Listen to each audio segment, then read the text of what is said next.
ஆனா பிரச்சனையை பாருங்க, மோடி ஐயா தமிழ்நாட்டுக்கு வந்தா சில பேருக்கு பிடிக்கிறது இல்லை. யாருக்கு பிடிக்கிறது இல்லைங்க? திராவிட முன்னேற்ற கழகம் என்கின்ற திருடர் கூட்டத்தினுடைய தலைவராக இருக்கக்கூடிய முதலமைச்சர் மு.க. ஸ்டாலின் அவர்களுக்கு நம்முடைய பிரதமர் அவர்கள் தமிழகத்திற்கு வந்தால் பிடிப்பது கிடையாது, பிடிக்கிறது. இன்று நம்முடைய முதலமைச்சர் மு.க. ஸ்டாலின் சொல்றாரு, வேடந்தாங்கல் பறவையை போல நம்முடைய பிரதமர் மோடி அவர்கள் தமிழகத்திற்கு வர்றாங்களாமா. ஐயா, ஒரு பறவையை போல பாசமாக எங்களை பார்க்க வர்றாங்க, நம்மிடம் அடைக்கலம் தேடுவதற்காக வர்றாங்க, நம்மிடம் இருக்க வேண்டும் என்பதற்காக வர்றாங்க. பெருச்சாளியை போல கோபாலபுரத்தில் வங்கில ஒளிந்திருக்கவில்லை. பெருச்சாளி மாதிரி கோபாலபுரத்தில் வங்கிலபூர் பறவையை போல வந்து நம்மிடம் சரணடைந்து நம்மை எல்லாம் பார்ப்பதற்காக வந்திருக்கின்றார்.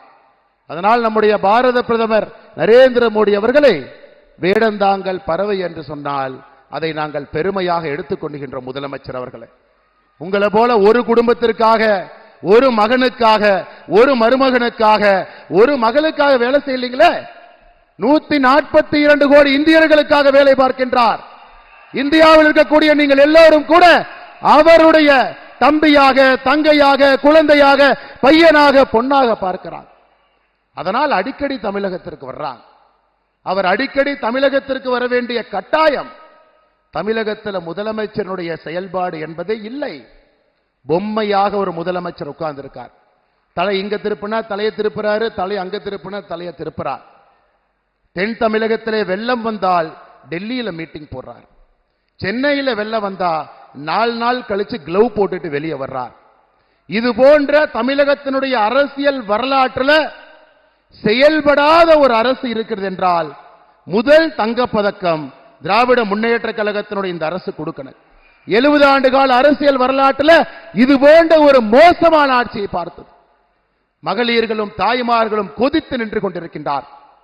திமுகவை பொறுத்தவரை உங்களுக்கு தெரியுங்க, தேர்தல் நேரத்தில் முதல் 10 நாள் கூட்டணியை வச்சு டிராமா பண்ண, கடைசி 10 நாள் அவர்கள் சம்பாதிச்ச பாவகாசை வச்சு மக்கள்கிட்ட கொடு. இதைத்தான் 70 ஆண்டு காலமாக திராவிட முன்னேற்ற கழகத்தினுடைய அரசை பார்த்துக் கொண்டிருக்கின்றோம். ஆனால் இந்த முறை அன்பு சகோதர சகோதரிகளே, திராவிட முன்னேற்ற கழகக்கார யாராச்சு தன்னுடைய பாக்கெட்டில் இருந்து ஓட்டுக்கு பணத்தை கொடுத்தா அது கஞ்சா மூலமாக வந்த பணம் என்பதை மறந்து விடாதீர்கள்.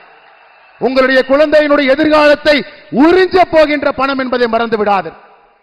அள்ளி தெளிப்பதற்காக மூக்குத்தியோ தோடும் கொடுத்தா நம்முடைய ரத்தத்தை எல்லாம் உறிஞ்சி கசக்கி பிழிந்து 33 மாத காலமாக ஊழல் செய்த பணம் என்பதை மறந்து விடாது.